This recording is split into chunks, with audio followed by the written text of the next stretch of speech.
பார்த்தீங்கன்னா மீனவ பொண்ணு நான் சொல்கிறேன். சரி, நீ மீனவ பொண்ணு தான், நான் இல்லைன்னு சொல்லலை. உன்னை விட ரொம்ப கஷ்டப்படுற மக்கள்லாம் இருக்காங்க, ஒரு வேளை சோறு இல்லாத மக்கள் கூட இருக்காங்க. அப்போ அவங்கெல்லாம் சொல்லிக்கலாமா, நான் வந்து தெரியுமா நான் சோறே இல்லாமல் இருந்திருக்கேன், எனக்கு போட்டுக்க துணி கூட இல்லை, நான் பிச்சை எடுத்திருக்கேன் அப்படின்னு அவங்க பெருமையாக சொல்லிக்கலாமா? அந்த மாதிரி நீ சொல்கிறது, நீயா வந்து நான் வந்து பெரிய இப்படி அப்படின்னு நீ சொல்கிற பற்றியா, அது உனக்கு அமைஞ்ச அந்த இடம் சரியா? நீ பிறந்த ஒரு ஃபேமிலி வந்து, அஃப்கோர்ஸ் உன் ஃபேமிலி தப்பாக சொல்லலை, நீ பிறந்த ஃபேமிலி, நீ இருக்கிற ஏரியா வந்து கடல் ஏரியா. அந்த மாதிரி வந்து நிறைய பேர் நம்ம அங்கே பிறக்கலையே. இப்போ எனக்கெல்லாம் கடல் ரொம்ப பிடிக்கும் சரியா? நான் என்ன ஒரு எக்ஸாம்பிளாக சொல்கிறேன். அந்த பீச் ஓரமாக வாழ்கிறது, இந்த நம்மளே மீனை பிடிச்சி சாப்பிட்றது, இந்த ஸ்கூபா டைவிங் போகிறதெல்லாம் எனக்கு ரொம்ப பிடிக்கும். அதெல்லாம் எனக்கு கிடைக்காத ஆப்பர்ச்சுனிட்டி உனக்கு கிடச்சிருக்கு. அப்போது நான் வந்து உன்னை இப்படி பார்ப்பேனா இல்லைன்னா இப்படி கீழே பார்ப்பேனா? நீயா என்ன பண்ணுறேன்னா நான் தான் கிரேட்டு அப்படின்னு நீ சொல்லிக்கிற. நீ எதுக்கு அடிக்கடி சொல்கிற? அது வினோத் கரெக்டாக பண்ணோம். நீ ஒன்றும் ஃபஸ்ட்டு கிடையாது, இந்த மாதிரி முன்னாடியே நிறைய பேர் வந்திருக்காங்கன்னு கரெக்டாக அங்கங்கே ஆஃப் பண்ணி விட்டான். இந்த பொண்ணையுமே வந்து அவங்க என்ன பண்ணாங்கன்னா டாப் 5ல கொண்டு வரணும்னு எவ்வளோ ட்ரை பண்ணாங்க. ஆனால் மக்கள் உஷாராயிட்டாங்க, நீ கிளம்புன்னு பேக் பண்ணி அனுப்பிச்சிட்டாங்க. ஆனால் அவளை அனுப்புகிறப்போ இந்த பிக் பாஸ் பேசினான் பாருங்க, ஐயா முடியலடா டே, கிட்டத்தட்ட 20 மினிட்ஸ் பேசிகிட்டு இருக்கான். And you are my daughter, I am going to adopt you. In fact இந்த பிக் பாஸுக்கு இருந்த மரியாதையே போனது அந்த பிக் பாஸ்னால தான். அதாவது ஃபஸ்ட்டு யார் பேசுகிறாங்கன்னு நமக்கு தெரிஞ்சு போச்சு சரியா? அந்த ஒரு வாய்ஸ் மட்டுமே இருக்கிறப்போ நமக்கு அது எப்படி இருக்குன்னா ஒரு கடவுள் பேசுகிற மாதிரி இருக்கும். ஏதோ ஒரு டிவைன் ஒரு ஃபோர்ஸ் வந்து நம்மக்கிட்ட பேசுகிறப்போ நம்ம அதான் இப்போ ரேடியோவுக்கு இருக்கிற அந்த பவர் வந்து டிவிக்கோ டிஜிட்டல் மீடியாக்கோ கிடையாது. ஸோ அந்த ரேடியோவுக்கு இருக்கிற அந்த பவர் வந்து அந்த வாய்ஸ் தான். அந்த வாய்ஸ் நீங்கள் கேட்குறப்போ வந்து உங்களுக்கு வேறு எதுவும் தெரியாது, நீங்கள் எல்லாமே நீங்கள் இமேஜின் பண்ணிக்கணும். அந்த மாதிரி இருக்கிறப்போ அந்த வாய்ஸ் கணீர்னு கேட்குறப்போ அந்த வீட்டில் அவங்களுக்கு அது ஒரு கடவுள் மாதிரி தான். அப்போ வந்து அப்படி இருந்த ஒரு வாய்ஸை வந்து இவங்க யாருன்னு இந்த இருக்காங்களா அந்த கலாட்டா மீடியாவோ இல்லை யாரோ சில பேர் இருக்காங்க, இவங்களுக்கு தான் வேலை. அவனா எல்லாரையும் காட்டிட்டு எதுக்கு எடுத்தாலும் அவார்டு, இதுக்கு ஸ்பான்சரு அதுக்கு ஸ்பான்சரு, ஒரு காமெடி ஏதாவது வச்சுருவானுங்க. அப்புறம் நீங்கள் வாங்க சார், நீங்கள் போங்க சார் அப்படின்னு சொல்லிட்டு காமிச்சிடுறாங்க. இவர் தான் இந்த ஃபேஸு சரியா, இவர் தான் அந்த பிக் பாஸ்ன்னு சொன்னால் யார் மதிப்பாங்க? ஒரு வாய்ஸ் இருந்த அந்த வாய்ஸுக்கு இருந்த மரியாதை வந்து நீங்கள் ஃபஸ்ட்டு சீசன்லேருந்து பார்த்தீங்கன்னா அந்த வாய்ஸுக்குன்னு ஒரு மரியாதை இருந்தது. நமக்கே ஒரு மாதிரி நல்லாயிருக்கும் கேட்குறதுக்கு. அது போயிட்டு இப்போ எப்படி ஆயிடுச்சுன்னா அவர் பயங்கரமாக அந்த கேரக்டர் பிரேக் பண்ணிட்டு வராரு. நிறைய இடத்துல வந்துட்டு மொக்க காமெடி பண்ணுறதா இருக்கட்டும், கிரிஞ்சாக பேசுகிறதா இருக்கட்டும், சிரிக்கிறதா இருக்கட்டும், இதெல்லாம் வந்து மதிக்க மாட்டாங்க. அவ்வளோதான், முடிஞ்சு போச்சு. ஒன்று அந்த பிக் பாஸோட அந்த ஃபார்மேட்டை மாற்றுங்க, இல்லை அந்த வாய்ஸையே மாற்றி தொலைங்க. அந்த ஆளுக்கு இருந்தால் அந்த இது போச்சு, அந்த என்ன சொல்லுவாங்க அந்த செல்வாக்கா அது ஏதோ போச்சு. சுபிக்ஷா பற்றி சொல்லிட்டு இருந்தா இல்லையா?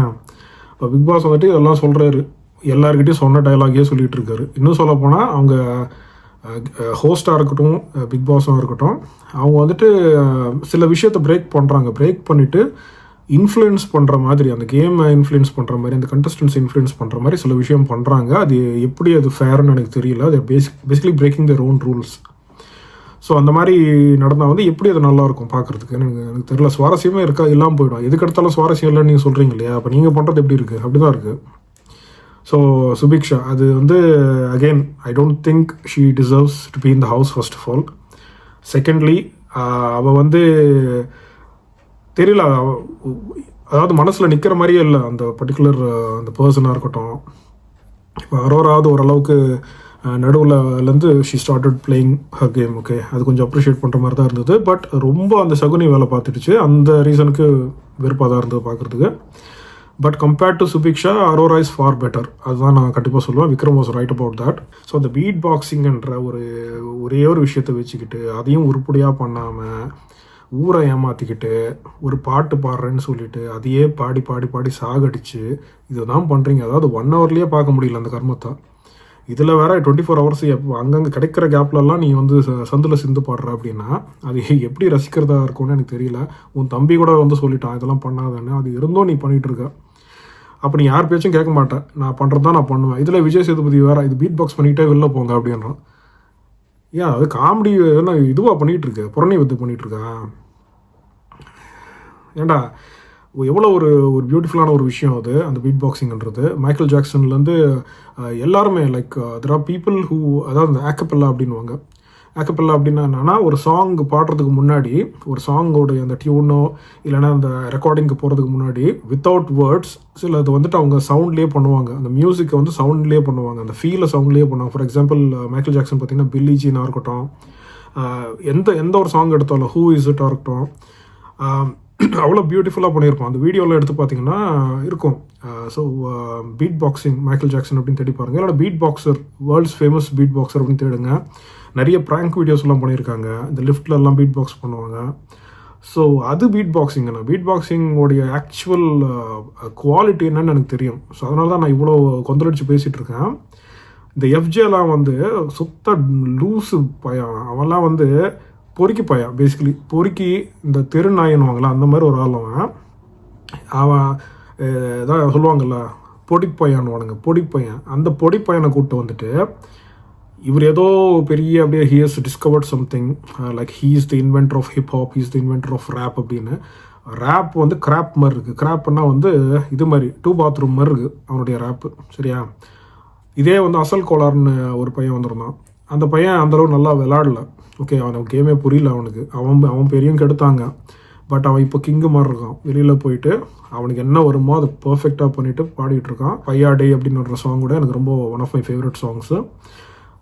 அந்த அந்த பையனே வேறு, அந்த குவாலிட்டி வேறு. அந்த மாதிரி யூ கேனாட் கிரியேட். அந்த மாதிரி நீங்கள் திரும்ப யூ கேனாட் அந்த மாதிரி ஒரு ஆளை திரும்ப கொண்டு வர முடியாது. ஸோ அப்படி வந்து யாருன்னா அவளை கொண்டு வர்றது, அவங்களுக்கு ஒரு ஆப்பர்ச்சுனிட்டி கொடுக்குறது, அந்த ஆப்பர்ச்சுனிட்டியை வேஸ்ட் பண்ணுறது, இந்த மாதிரி. அதே மாதிரி நந்தினின்னு ஒரு லேடி வந்திருந்தாங்க. பாவம், அந்த லேடிக்கு என்ன பிரச்சனையோ என்னவோ வந்து அதால் இருக்கவே முடியல, போயிடுச்சு. ஏன்பா அவங்கள ஸ்க்ரீன் பண்ணி தானே உள்ளே கொண்டு வந்திருப்பீங்க. சரி, அவ்வளோ தூரம் அவங்க வந்துட்டு அப்செட் ஆகிறாங்க, இல்லைனா ஏதோ சம்சோட அவங்களுக்கு வந்தது தான் ஆக்சுவலாக பேனிக் அட்டாக், தெரியுமா? பை தி வே அவங்களுக்கு வந்தது தான் அந்த அந்த psychological issue, whatever it is. அது எக்ஸாக்ட் இது டாக்டர்ஸ் தான் பார்த்து சொல்லணும், psychologist. So she had a mental breakdown, she had that. அது கிளியராகவே தெரிஞ்சுது. அப்போது அந்த மாதிரி தான் கத்துவாங்க, அந்த மாதிரி அவங்களால they cannot be normal. Okay, என்னென்னவோ பேசுவாங்க, ஆனால் ஆள் வந்துட்டு சோபராக தான் இருப்பாங்க. அதாவது அவங்க நார்மலாக இருக்கிற மாதிரி தான் இருப்பாங்க. பட் அவங்க பேசுகிறது வந்துட்டு நம்மளால் காது கொடுத்து கேட்கவே முடியாது. ஸோ அது ஒரு டிப்ரெஷனால் வர்றது, ஒரு மென்டல் ப்ராப்ளம் ஏதாவது இருந்தால், சைக்கலாஜிக்கல் ப்ராப்ளம் எதாவது இருந்தால் மட்டும்தான் அது வெளிப்படும். ஸோ நந்தினி வந்து ஒரு எக்ஸலண்ட் எக்ஸாம்பிள். ஆனால் அவங்க கூட இப்போ இன்டர்வியூவில் அது நல்லா தெளிவாக பேசுகிறாங்க, சாண்ட்ராவோட விஷயத்தை பற்றி சொல்கிறாங்க. ஸோ பார்த்தீங்கன்னா சாண்ட்ரா பண்ணுறது நடிப்புன்னு அதில் கிளியராக தெரியுது. So coming back to FJ. So FJ பார்த்தீங்கன்னா அந்த ஆளுக்கு வந்து இருக்கிற ஒரே டேலண்ட் வந்து இந்த ரவுடிசம் பண்ணுறது. அதுதான் அவனுடைய டேலண்ட்டு. பெருசாக கத்துறது, ஆகுனா பாறை கீறுறது. அது வாட்டர்மெலன் ஸ்டார்லாம் போயிட்டு இவர் அடிக்க போயிட்டார். அவனுக்கெல்லாம் ஸ்ட்ரைக் கொடுக்கல, இது மறந்தே போயிட்டான் அந்த விஷயத்த. வாட்டர்மெலன் ஸ்டார்லாம் வந்து ரொம்ப வந்து அடிக்கிற அளவுக்கு போயிட்டான். ரொம்ப ஈவன் இந்த சாண்ட்ரா பிரஜன் கூட தான் போய் அந்த ஆளை வந்து இது பண்ணிட்டு இருந்தாங்கல்ல. ஸோ அப்போ வந்து how is that fair? Whether இது பிக் பாஸாக இருக்கட்டும், ஆடியன்ஸாக இருக்கட்டும், அதெல்லாம் உங்களுக்கு கண்டு தெரில. உங்களை பொறுத்த வரைக்கும் வாட்டர்மெலன் ஒரு ஒரு டிஸ்போசபிள் வேஸ்ட் மாதிரி நீங்கள் பார்க்குறீங்க. இந்த எஃப்ஜே இந்த மாதிரிலாம் வந்து பெரிய ஆள் ஆகிட்டோம் அவங்களுக்கு. அந்த மாதிரி தான் பண்ணுறீங்க நீங்கள். அதனால தான் இப்போ கடைசி வரைக்கும் வந்திருக்கு இந்த லேடி சாண்ட்ராலாம். இப்போ கடைசி வரைக்கும் வந்திருக்கு. சபரியெலாம் கடைசி வரைக்கும் வந்து சபரியெலாம் என்ன பண்ணான்னு எனக்கு தெரியல. அவன் நல்லா கேம் விளாடுவான், அது மட்டும் தெரியும். பட் மற்றபடி he's not done any thing. நான் வந்து மிச்சர் தான் சாப்பிட்டுட்ருக்கான், வேணா சொன்ன மாதிரி. ஸோ இந்த பீட் பாக்ஸிங்கிறது வந்துட்டு அவங்க பண்ணது பீட் பாக்ஸிங்கே கிடையாது, அதுதான் உண்மை, சரியா? அதை நம்பிடாதீங்க. அவன் பண்ணுறது பீட் பாக்ஸிங் கிடையாது. அதை சொல்லி இந்த சேனலும் நம்மளை ஏமாற்றிருக்கு, அவனும் அவனை ஏமாற்றிக்கிட்டு இருக்கான். அதை இந்த சுபிக்ஷாவுக்கும் கற்றுக் கொடுத்து தொலைச்சிருக்காங்க. அதில் அக்கா வந்துட்டு இதுதான் பீட் பாக்ஸிங் அப்படின்னு நினச்சிக்கிறாங்க. ப்ராப்பராக ஒரு இடத்துல போய் ட்ரைனிங் எடுத்துகிட்டு பீட் பாக்ஸிங்னா என்ன அதை பற்றி ஸ்டடி பண்ணிவிட்டு, இந்த வோக்கல் கோச்லாம் இருப்பாங்க, அவங்ககிட்ட போயிட்டு தெரிஞ்சுக்கோங்க எப்படி பீட் பாக்ஸ் பண்ணணும். சில பேருக்கு வந்துட்டு இது வராது, என்ன பண்ணாலும் சுற்றி போட்டாலும் வராது. மிமிக்ரி மாதிரி தான் கிட்டத்தட்ட. மிமிக்ரி மாதிரி நீங்கள் வந்து யூனிட் டு எப்படி சொல்கிறது, ஒரு சவுண்டை நீங்கள் கேட்டிங்கன்னா அந்த சவுண்ட் நீங்கள் ரெப்ளிகேட் பண்ணணும், அதை நீங்கள் திரும்ப க்ரியேட் பண்ணணும். இப்போ மிமிக்ரியில் தானே பண்ணுவாங்க. இப்போ ஹெலிகாப்டர் போகிற மாதிரி, ஒரு பைக் போகிற மாதிரி அந்த சவுண்ட்லாம் பண்ணுறாங்களா, அந்த சவுண்டெல்லாம் வந்துட்டு நீங்கள் ப்ராப்பராக கம்போஸ் பண்ணி ஒரு மியூசிக்காக நீங்கள் மாற்றினா தான் அந்த பீட் பாக்ஸிங்கு. அதில் மெயின் திங் ஆஃப்கோர்ஸ் அந்த பேஸு, அந்த ட்ரம்ஸ், பெர்கஷன் பண்ணுவாங்க. இந்த ட்ரம்ஸ் சவுண்டு பண்ணுறது தான் அந்த மெயின் ஆஸ்பெக்டை. அதோடு சேர்த்து நீங்கள் வேறு ஏதாவது சவுண்ட்ஸ் நீங்கள் கொண்டு வந்தீங்கன்னா அப்போது அது ஒரு ப்ராப்பர் பீட் பாக்ஸிங் ட்ராக்காக மாறும். அந்த ட்ராக்கை நீங்கள் ஒரு மியூசிக் டைரக்டர்கிட்டயோ ஒரு மியூசிக் கம்போசர்கிட்டயோ போய் கொடுத்தீங்கன்னா, இல்லைன்னா ஒரு மியூசிஷியன் கிட்ட கொடுத்தீங்கன்னா, அந்த பர்டிகுலர் அந்த சவுண்டை எப்படி வர வைக்கணும், அது எப்படி மாற்றலாம் அப்படின்னா அவங்க பண்ணுவாங்க. This is what Michael Jackson used to do. Michael ஜாக்சனும் அந்த சாங் வந்து ரெக்கார்ட் பண்ணுறதுக்கு முன்னாடி he used to do this beat boxing. அது பண்ணிவிட்டு ஆக்கப்பெல்லா அப்படின்வாங்க, அதுக்கு இன்னொரு வேர்ட் இருக்குது அதுக்கு. ஸோ ஆக்கப்பெல்லா பண்ணிவிட்டு அதை ரெக்கார்ட் பண்ணிட்டு தான் கொடுப்பாங்க. நானும் மியூசிக்கில் சில விஷயம் பண்ணியிருக்கேன். ஸோ நானும் ஆக்கப்பெல்லா பண்ணிட்டு தான் அதுக்கப்புறம் தான் அந்த வேர்ட்ஸே வரும். ஒரு பர்டிகுலர் ஒரு டாப்பிக்கை எடுத்து அதை பற்றி நம்ம பாடணும், இல்லைன்னா நம்ம ஏதாவது மியூசிக் பண்ணணும் அப்படின்னு நினச்சோன்னா முதல்ல நீங்கள் பண்ண வேண்டியது அந்த ஆக்கப்பெல்லா தான். எடுத்தோடனே உட்காந்து கவிதையாக எழுத முடியாது, அதெல்லாம் வந்து வைரமுத்து அவர் பண்ணுவார். ஸோ மியூசிக்கை பொறுத்த வரைக்கும் இதுதான் ஃபார்மேட்டுன்னு கிடையாது. பட் இருந்தாலும் ஒருத்தருக்கு ஒரு மாதிரி ஒர்க் அவுட் ஆகும். வெஸ்டர்ன் சிவிலைசேஷன், அந்த வெஸ்டர்ன் வேர்ல்டு பார்த்திங்கன்னா அவங்க அதை அணுகிற விதம் வந்து இந்த மாதிரி ஆக்கப்பெல்லா இந்த மாதிரி பண்ணிவிட்டு இல்லை பீட் பாக்ஸிங் பண்ணிவிட்டு அதை ரெக்கார்ட் பண்ணி அந்த ஃபீல் பேசிக் டெம்ப்ளேட் மாதிரி கொடுத்துரும். இதை பேஸ் பண்ணி தான் ஓகே இதுக்கு எந்த மாதிரி மியூசிக் போடலாம், இது எந்த மாதிரி சாங், இது ஒரு ஹாப்பி சாங்கா சேட் சாங்கா அப்படின்னு பார்த்துட்டு அதுக்கேற்ற மாதிரி இந்த மைனர் ஸ்கேலாக மேஜர் ஸ்கேல் அதெல்லாம் பண்ணிவிட்டு they will create that music. அப்போ கூட வந்து பார்த்திங்கன்னா ஒரு மியூசிஷியன் என்ன சொல்கிறாருன்னா, இது வந்து U2 அப்படின்னு ஒரு பேண்டு, அதில் வந்து ஒருத்தர் என்ன சொல்கிறாருன்னா, நாங்கள் வந்து ஆக்சுவலாக க்ரியேட் பண்ணுற அந்த மியூசிக் இருக்கு இல்லையா, அந்த கடைசியில் ஃபைனலாக வாசித்து அது பெரிய ஹிட்டெல்லாம் இருக்கும். அந்த மியூசிக் வந்து நாங்கள் எதிர்பார்த்ததில் பாதி கூட கிடையாது. நாங்கள் வந்து பண்ண பீட் பாக்ஸில் நாங்கள் எதிர்பார்த்த எங்கள் மைண்டில் ஒரு டியூன் இருக்கும்ல, எங்கள் மைண்டில் ஒரு சவுண்டு ஒரு பர்டிகுலர் ஒரு ஃப்ளேவர் இருக்கும் இல்லையா, அந்த இது வரவே இல்லை அப்படின்றாரு. ஸோ அப்படின்னா யோசிச்சு பார்க்கணும் நீங்கள். அப்போது உலகத்தில் இருக்கிற எல்லா மியூசிக்குமே வந்து 20 to 30% தான் சக்ஸஸ்ஃபுல்லாக அது க்ரியேட் பண்ணப்படுது. மீதி அவங்க மைண்ட்லேயே கிடக்குது. அது அனிருத்தா இருக்கட்டும், ஏஆர் ரஹ்மானாக இருக்கட்டும், இளையராஜா சாராக இருக்கட்டும், அவங்க எல்லாருக்குமே வந்துட்டு அந்த மியூசிக்ன்றது அவங்க மைண்டை நம்ம கனெக்ட் பண்ணி பார்த்தா தான் நம்ம உணர முடியும் அது எந்த மாதிரி மியூசிக் அவங்க ஆக்சுவலாக நினச்சிருந்தாங்க, நமக்கு என்னவா அது வந்திருக்கு அப்படின்னு. ஸோ அதுதான் அந்த க்ரியேட்டிவ் ப்ராசஸ்ன்றது. And music is also mathematics. So அது எல்லாமே வந்து கொஞ்சம் மேத் கலந்துருக்கும். ஸோ இத்தனை செகண்ட்ஸுக்கு இல்லை இத்தனை மினிட்ஸ்க்கு தான், இன்க்ளூடிங் மூவிஸ்லேயும் அப்படி தான். ஸோ அது டாபிக் அது ரொம்ப காம்ப்ளெக்ஸான ஒரு ஏரியா அது. பட் நான் பொதுவாக என்ன சொல்கிறேன்னா, சும்மா ஒருத்தன் வந்து வாயில் சவுண்ட் பண்ணுறான்ன்றனால அது பீட் பாக்ஸிங் ஆகிடாது. சரியா? இதுதான் சுபிக்ஷாக்கும் எஃப்ஜேக்கும் நான் சொல்ல விரும்புகிறேன். இதுக்கு நீங்கள் வேறு வேலை எதாவது பார்க்கலாம். நான் ரெகுலராக இந்த மாதிரி வீடியோ போட மாட்டேன். நான் பேசிக்கலி இப்போ நடக்கிற விஷயங்களை நான் வந்து கொட்டி தீக்கணும் அப்படின்னு நினச்சேன். என் மனசில் இருக்கிற பாரம் இப்போ குறைஞ்சிருக்கு.